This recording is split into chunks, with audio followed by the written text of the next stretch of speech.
وادي كتاب نور البيان تاني اهو، عشان الناس اللي سالتني على كتاب نور البيان وازاي نشرح او ازاي ناسس اطفالنا في كتاب نور البيان. ده كتاب نور البيان احلى حاجه فيه ان هو متقسم لدروس، يعني انت لو هتمشي بيه مع نفسك مش محتاجه اي معلمه ولا اي مدرسه.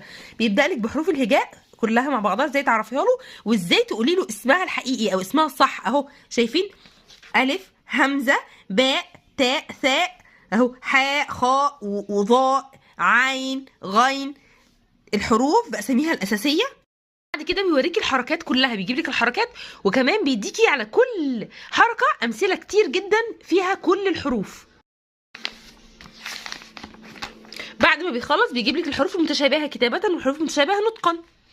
بعد كده بتاخدي حركه الكسر كامله فيها كل الحروف، ازاي نقرا الحرف مكسور. حدود جايب المد بالالف والمد بالياء والمد بالواو بطريقه سهله جدا وجميله، وكمان امثله كتير جدا عشان يبقى عندك